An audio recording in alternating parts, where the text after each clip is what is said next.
नमस्कार दोस्तों, आप सभी का स्वागत है मेरे चैनल पे। आज हम सुनेंगे मालती जोशी की कहानी अंतिम संक्षेप। तो चलिए कहानी को स्टार्ट करती हूँ। प्रातः से ये फ़ोन के पास ही बैठी थी। उनकी हर चंद कोशिश यही थी कि सावित्री या सुखलाल फ़ोन न उठा लें। महिमा का जैसे स्वभाव है वह खूब जानती है, तैस में आ जाती है तो सामने कौन है इसका भी उसे होश नहीं रहता। और तभी घंटी बजी, ट्रिंग। उन्होंने लपक कर रिसीवर उठा लिया, पर उधर से सिवा डायल टोन के कोई आवाज़ नहीं आई। तभी सुखलाल ने आकर सूचना दी, भाभी जी आई हैं। वे चौंकी तो यह घंटी फ़ोन की नहीं, दरवाजे की थी। वे अपने में इतनी खो गई थी कि उन्हें दोनों का अंतर भी पकड़ में न आया। तो महिमा मई अब पधारी हैं। आतंक से वे सिहर उठी। बहू ने आकर पैर छुए तो उसने आशीर्वाद भी देते न बना।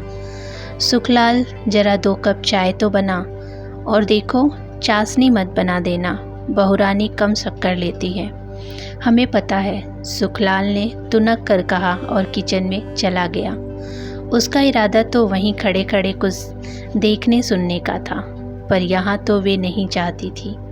माना कि नौकर से कुछ छिपा हुआ नहीं है, फिर भी उनके सामने प्रदर्शन अच्छा नहीं लगता।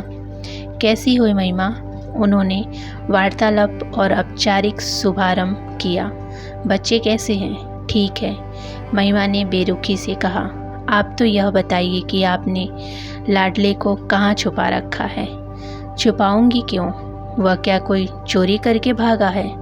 तो फिर बार बार माँ के आंचल में आकर क्यों छिप जाते हैं? तो क्या आधी रात को हंगामा करके जगहसाई करेगा? लड़ने पर आ जाती हो तो तुम्हें न तो पड़ोसियों का होश रहता है और न ही नौकरों का।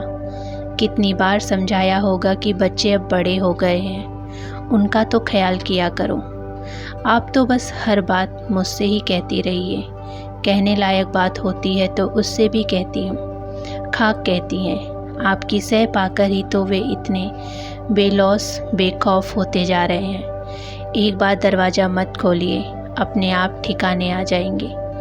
उनका मन हुआ कि कह दे, पति के मुंह पर दरवाज़ा बंद करने का हौसला पत्नी के पास हो सकता है, माँ ऐसा कलेजा कहाँ से लाए? सौभाग्य से उसी समय चाय आ गई और वे इतनी कड़वी बात कहने से बच गई। महिमा ने नाश्ता छुआ तक नहीं, बस चाय के 2 घूंट भरे और उठ खड़ी हुई। चलती हुई मम्मी जी, बच्चे घर में अकेले हैं। मैं तो बस इतनी तसल्ली करने आई थी कि श्रीमान जी कुशल पहुंच गए हैं। बीवी हूँ ना, इतनी चिंता तो करनी ही पड़ती है। उसका एक एक शब्द उसके मन पर कोड़े की तरह पड़ रहा था, पर उन्होंने कोई उत्तर नहीं दिया। उसके पीछे चक्कर दरवाजे तक आ खड़ी हुई। उसी समय कुसुम सामने से निकली, शायद सब्जी लेकर लौट रही थी। देखते ही बोली, यह क्या भाभी जी, अभी आई और अभी चल दी? खाना वाना खाकर जाती। तुम खिला रही हो क्या? महिमा के स्वर में तुरसी थी, पर कुसुम को कोई फर्क नहीं पड़ा। उसी अल्हड़पन से बोली, ये कौन बड़ी बात है, हम खिला देंगे। हलवा पूड़ी ना सही, रोटी दाल तो बन ही सकती है। सच्ची भाभी जी, आज तो हमारे यहाँ जूठन गिरा कर ही जाइए। बताइए कौन सी सब्जी पसंद है? अभी तो ठेला बहुत दूर भी न गया होगा। फिर कभी आ जाऊंगी, अभी बच्चे घर में अकेले हैं ना। उन्होंने महिमा की ओर से जवाब देकर इस जुगलबंदी को विराम दिया। फिर बहू से बोली, आओ, फाटक पर खड़े रहते हैं, वहीं रिक्शा रोक लेंगे। मम्मी जी, एक बात कहूँ? रिक्शे की प्रतीक्षा करते हुए महिमा ने पूछा। कहो। आपके सुपुत्र सिर्फ आपके लिए ही यहाँ नहीं आते, किसी के मीठे बोल भी उन्हें खींचते हैं। अपनी कमजोरी ढकने के लिए महिमा का यूँ दूसरों पर लांछन लगाना उन्हें अच्छा नहीं लगा। अतः वे बोली, महिमा, मीठे बोल तो कोई भी बोल सकता है, उसमें पैसे थोड़ी लगते हैं। फिर भी मैं नहीं बोलती, यही ना? महिमा ने कहा। उसी समय एक खाली रिक्शा वहाँ से गुजरा तो उसने रोक लिया और बैठकर चल दी। सास की अंतिम बात ने उसे इतना नाराज़ कर दिया था कि उसने विदा लेने का भी ज़रूरत नहीं समझा। कमरे से लौटते हुए उन्होंने अनुभव किया कि उदासी के बावजूद वे बहुत हल्का अनुभव कर रही हैं। मन पर एक बोझ था जो उतर गया। सुबह से एक तनाव, एक आशंका से वे ग्रस्त थी। महिमा के फ़ोन की यातना भरी प्रतीक्षा ने उन्हें थका दिया था। महिमा खुद आई और बरसकर चली गई। अब अगले किसी प्रसंग तक उससे सामना होने का खतरा नहीं रहा। वे इत्मीनान से आराम कुर्सी पर पसर गई। समय काटने के लिए कुछ न कुछ बुनती ही रहती थी। अभ्यासवश वह पुलिंदा भी उन्होंने उठा लिया, पर बुनने का मन नहीं हुआ। कमरे की खिड़की से पिछवाड़े का आंगन नजर आ रहा था। वे उधर ही देख रही थी। कुसुम रस्सी पर कपड़े सुखा रही थी। कुसुम को देखते ही उनका मन उमंगने लगा था। गजब की है यह लड़की, दिन भर फिरकनी की तरह घूमती रहती है, पर मजाल है कि कभी मुंह लटका हुआ मिलता हो। गैरेज और उसके पास वाला कमरा, बस इतनी सी जगह उसके पास है, पर अपने 1.5 कमरे के घर को भी हमेशा चमचमा कर रखती है। खुद तो साफ सुथरी रहती ही है, पति और बच्चे के कपड़े भी हमेशा लकदक मिलते हैं, और जितनी मिठास उसकी बोली में है उतना ही स्वाद उसके हाथ में है। कई बार लगता है काश उनकी बहू भी ऐसी ही सुशील, सौम्य और सुघड़ होती। शायद इसीलिए महिमा को कुसुम फूटी आँख नहीं सुहाती, हमेशा उससे चिढ़ी रहती है। जब शुरू में वे लोग रहने आए थे तो महिमा अक्सर झल्ला जाती, ये क्या भला पाल ली है आपने मम्मी जी, इतनी दूर से हम लोग मिलने आते हैं पर जरा भी प्राइवेसी नहीं मिल पाती। बच्चे अलग हुड़दंग किए रहते हैं, इससे तो अच्छा था किसी ऑफिस को ही ये कमरे उठा देती। ढंग का किराया तो आता, हाँ किराया तो आता, पर ऑफिस वालों को रौनक नहीं होती। वह तो बाल गोपाल से ही होती है, और अब इस उम्र में मुझे प्राइवेसी नहीं, साथ संग की ज़रूरत है। रात बेरात मुझे कुछ होने लगे तो गिलास पर पानी देने के लिए कोई तो चाहिए, दौड़कर तुम्हें खबर देने के लिए कोई तो चाहिए। 2-4 बार यह ज़बान सुन लेने के बाद महिमा ने भुनभुनाना छोड़ दिया था। वह समझ गई थी कि सास की यह दलील सीधे उस पर वार करती है। उसी ने तो इस घर को 2 द्वीपों में बांट दिया। आज सारी संपन्नता के बावजूद वे जो बुढ़ापे में अकेला भोग रही हैं, तो उसका जिम्मेदार कौन है? महिमा ही तो। उन्हें आज भी वह काला दिन याद है। वे तीनों शाम की चाय ले रहे थे। उन्होंने दिन भर भटक कर मटर की कचौड़ियाँ बनाई थी, पर मनीष प्लेट जूठा करके ही उठ गया था। माँ की मनुहार को भी वह अनसुना कर गया था। उसके जाने के बाद महिमा ने सपाट स्वर में कहा था, मम्मी जी हम लोग इस संडे को शिफ्ट हो रहे हैं। शिफ्ट क्या मतलब? हम लोगों ने शालीमार कॉलोनी में एक फ्लैट बुक करा लिया है। क्यों? उन्होंने पूछ लिया, पर दूसरे ही क्षण में उन्हें लगा इस क्यों में बेईमानी भी कोई शब्द होता है क्या? साफ जाहिर है बहू अलग गृहस्थी बसाना चाहती है। ठीक है, उसके अपने सपने होंगे, अपने अरमान होंगे, लेकिन उसके लिए अलग से मकान लेने की क्या ज़रूरत है? महिमा, उन्होंने शांत स्वर में कहा, तुम अलग रहना चाहती हो सो खुशी से रहो, पर उनके लिए इतनी दूर जाने की, इतना पैसा फूकने की क्या ज़रूरत है? इतना बड़ा घर है, क्या इसमें 2 गृहस्थियाँ समा नहीं सकती?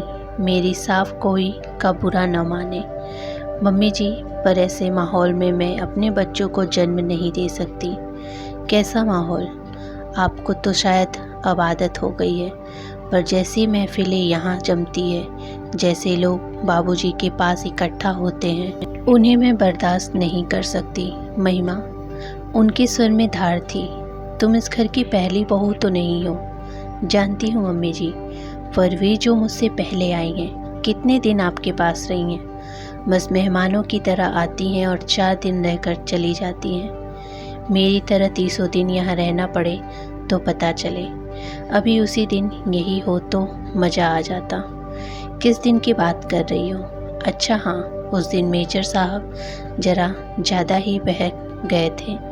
मैंने तो उसी दिन तुम्हारे बाबूजी से कह दिया था कि अब घर में बहू आ गई है, ढंग के लोगों को ही घर में बुलाया करें। किस किस को रोकेंगी आप? और भी फिर बाबूजी खुद भी तो हाँ पीते हैं। पुलिस की नौकरी का तोहफा है, जब उस नौकरी का सुख भोगा है तो यह भी भुगतना ही होगा। पर वे किसी को परेशान तो नहीं करते। एक आध दिन का किस्सा छोड़ दो, पर उसके यार दोस्त भी आते हैं तो बाहर वाले कमरे में ही बैठते हैं और आप भीतर से उनके लिए बर्फ़, नमकीन, काजू और पकौड़े भिजवाती नहीं हैं। नहीं मम्मी जी, यह वातावरण मुझे रास नहीं आएगा। मेरे संस्कार दूसरे हैं। इसके बाद उन्होंने कुछ नहीं कहा। कहने को था ही क्या। हाँ, एक कसर जरूर बची रही। काश मनीष यह प्रस्ताव उसके सामने रखता, तब शायद उसमें इतनी कड़वाहट नहीं होती। पर उस बेचारे की तो हिम्मत ही न पड़ी होगी। रात मन हुआ कि बाबूजी से बहू की करतूत बखान करे, पर चुप्पी लगाई गई। उससे किस मुंह से कहती कि बहू आपके कारण अलग डेरा बसा रही है। उन्हें तो शायद विश्वास ही न होता। वे बेचारे खुद किसी लफड़े में नहीं पड़ते। मनीष ने अपनी मर्जी से शादी तय की थी। उन्होंने खुशी खुशी भावरे डलवा दी थी। बहू अपने साथ एक छल्ला भी नहीं लाई। उन्होंने तो कुछ नहीं कहा। बहू पर्दा नहीं करती, उल्टे सीधे कपड़े पहनकर घूमती है। 9-9 बजे तक बिस्तर में घुसी रहती, रसोई में पाँव नहीं रखती। उन्होंने कभी किसी बात के लिए रोकी टोकी नहीं की, टीका टिप्पणी नहीं की। उनकी अपनी अलग दुनिया थी। सुबह को सैर, दोपहर में ताश, शाम को क्लब। इस रूटीन में खलल उन्हें नापसंद था। मौज में आते तो एक आध महफिल घर पर भी जमा लेते, पर उनकी सारी व्यवस्था सुखलाल देखता था। घर की औरतों को उससे कोई परेशानी नहीं होती थी। ऐसे निरुपद्रवी जीव के लिए भी महिमा ने न जाने क्या क्या कह गई। उनका मन इतना खट्टा हो गया कि फिर उसे मनाने की कोशिश भी नहीं की।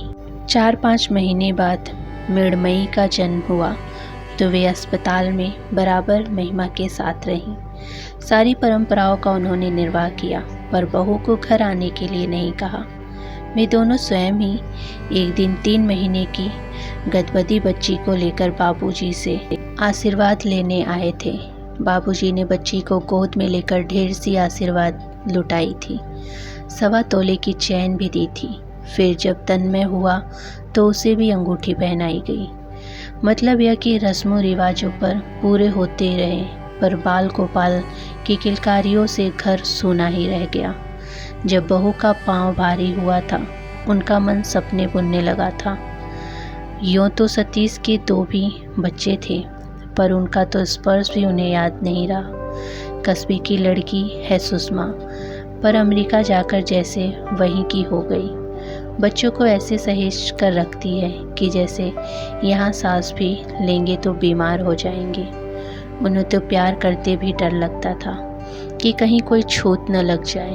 वे अपना मन अंजू मंजू के बच्चों से बहला लेती, पर पराई संतान से कहीं घर भरता है। एक मनीष के बच्चों की आस थी, वह भी टूट गई। पता नहीं बाबूजी ने इस दुख को कैसे घटका होगा, पर वे स्वयं तो एकदम ही बिखर गई थी। फिर बाबूजी भी चले गए और वे एकदम अकेली रह गई। कौन विश्वास करेगा कि यह अकेलापन उन्हें मांगे मिल गया। दुनिया भर की औरतें पति से पहले जाने की कामना करती हैं, पर उनके अंतर्मन ने हमेशा यही चाहा कि हे प्रभु, इन्हें मुझसे पहले उठा लेना, जैसे मैंने उनके नाज उठाए हैं और कोई ना उठा सकता। मेरे रहते तो इनका सोनो शौकत में, रोब दाव में कोई कमी नहीं आ सकती, पर मेरे बाद ये जरा सी चीज़ के लिए तरसेंगे, दूसरों का मुंह देखेंगे, तो मुझे स्वर्ग में भी शांति नहीं मिलेगी। ईश्वर ने जैसे उसकी सुन ली थी। एक नामालूम सी बीमारी ने बाबूजी चल बसे। उनकी आन बान अंत तक बरकरार रही। पहाड़ से दुख को झेलते हुए एक संतोष उन्हें संतावना दे जाता था। दुख बस एक ही था, अब सब कुछ निबट जाएगा और 15 दिन बाद बच्चे अपने अपने घर चले जाएंगे। वे तो खाली दिनों को कैसे भरेंगी? यह सूना घर उन्हें काटने नहीं दौड़ेगा। अमेरिका लौटते हुए सतीश भी बस चिंतित था। बार बार कह रहा था, मम्मी मैं मनीष से कहता हूँ कि अब यहाँ आकर रहे, या फिर तुम हमारे साथ चलो। उनका भी मन हुआ कि महिमा से कहे, जिससे तुम्हें शिकायत थी वे तो चले गए, अब वापस आ जाओ। पर ऐसा कहना भी मानो उस दिवंगत आत्मा का अपमान होता। वे जब्त कर गई। सतीश को उन्होंने समझा बुझा कर भेज दिया। तब यह सदाशिव और कुसुम का जोड़ा उनके आश्रय में आया था। उन्हें घर की ज़रूरत थी, उन्हें संग साथी की, तो नाम मात्र की किराए पर इन्हें रख लिया गया। नई नई शादी हुई थी, गोद में 6 महीने का बच्चा था। मम्मी जी को तो जैसे स्वर्ग मिल गया था। 1.5 साल बाद कुसुम के यही दूसरा बच्चा हुआ तो उन्होंने सास से बढ़कर सेवा की। उसके लिए हमारी बनाया दवाइयाँ, कुटी गोद मेथी के लड्डू बनाए। दोनों बच्चों को नहलाना धुलाना, साथ ही दर्जनों स्वेटर बना डाले। उनकी तुतली बोली से वे पुलकित होने लगी और आने जाने वालों के पास उनकी बाल लीलाओं का बखान करने लगी। अपने नाती पोते के लिए जो वर्षों से संचित प्यार उनके मन में था, वह इस जुगल जोड़ी पर बरसने लगा। यूँ तो ईश्वर ने उन्हें 4-4 बच्चे दिए थे, लेकिन लड़कियां तो अपने अपने घर की हो गई और लड़कों में एक साथ समुंदर पार जाकर बैठा है और दूसरा शहर में भी होते हुए किस काम का। वे तो अकेली ही पड़ गई थी। शायद इसीलिए परमात्मा ने ये राम लक्ष्मण उनके आंगन में भेज दिया था। महिमा सब देखती और झल भुन जाती, कहती, कुसुम के तो मज़े हैं, 200 रुपल्ली में महलों का सुख भोग रही है, मुफ्त की आया मिली हुई है, सो अलग। सुखलाल कहता, भाभी जी ज़रूर कोई पिछले जन्म का लेखा जोखा रहा होगा, नहीं तो सारी दुनिया छोड़कर ये लोग यहीं क्यों आते। वे सब सुनती और मुस्कुरा देती। मनीष कोई 12 बजे सोकर उठा होगा, उठकर सीधे उनके सामने आकर बैठ गया। बिखरे बाल, उतरा चेहरा, उदास आंखें। उनका मन हुआ उसे बाहों में लेकर प्यार कर ले, पर वे जब्त कर नहीं पाई। एक ज़माना था, अब 2 बच्चों का बाप बन जाने के बाद भी वह उनकी गोद में लेट जाया करता था। महिमा ने ही उसकी यह आदत छुड़ाई थी। तब से वे भी एक औपचारिक दूरी बनाए रखती हैं। चाय पियोगे? ज़रूर, लेकिन तुम्हारा तो खाने का समय हो रहा होगा ना। तुम नहा धो लो, फिर खा लेते हैं। चाय पीकर वह नहाने चला गया।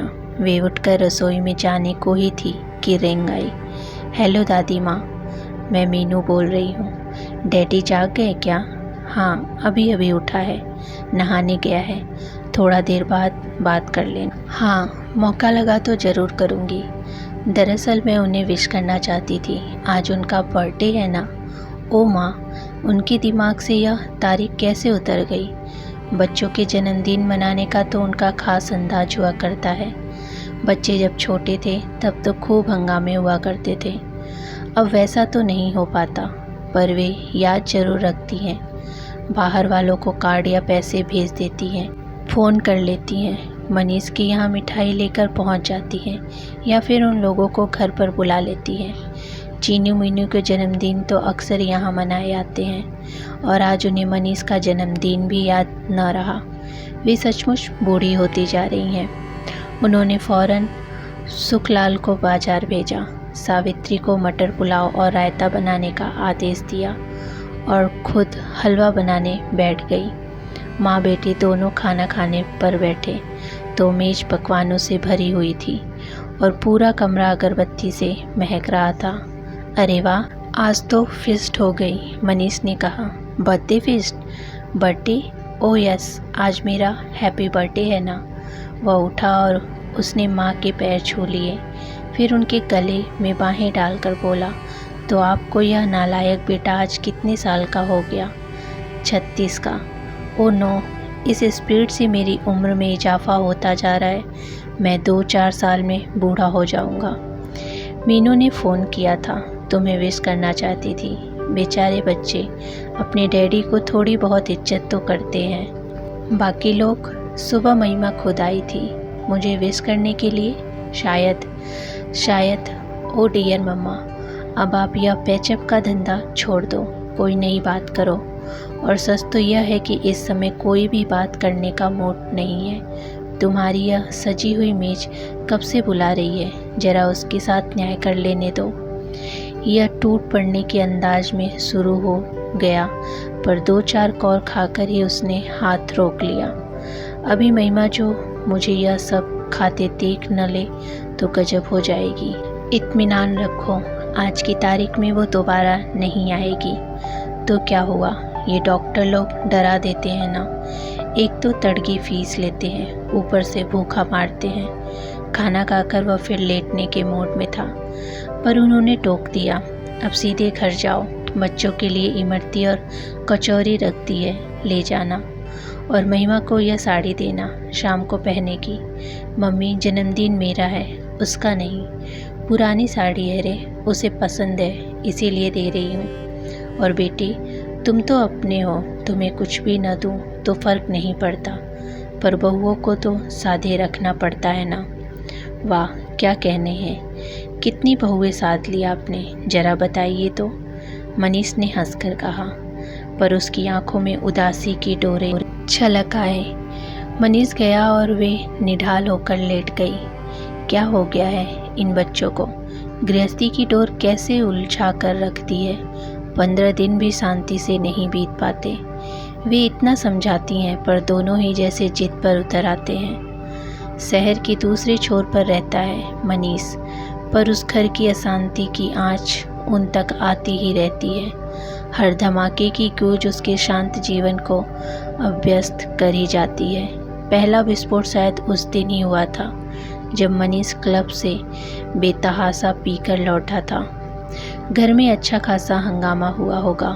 नौकर ने खबर कर उन्हें फ़ोन किया था और वे उतनी रात को रिक्शा करके वहां पहुंची थी। पहले तो उन्होंने मनीष को खूब आड़े हाथों लिया, फिर पुचकारते हुए बोली, बेटे तुम तो जानते हो, इस एक ऐप के कारण तुम्हारे देवता स्वरूप पिता बिरादरी में कभी सिर ऊंचा करके नहीं चल सके। रिश्तेदारों से हमेशा मुँह छिजवाते रहे, फिर जानते बूझते उसी लकीर पर क्यों जा रहे हो। उत्तर में मनीष उनकी गोद में मुँह छिपाकर रो दिया था। उस रुलाई में कितने दुख, कितनी व्यथा छिपी हुई थी। पिता को खोने की पीड़ा थी, अंतिम समय में उनकी सेवा न कर पाने का मलाल था, और माँ के अकेलेपन का एहसास था जो उसकी छाती पर बोझ बनकर बैठ गया था। बेटी की करुणा से उसकी ममता जैसे कृतार्थ हो गई।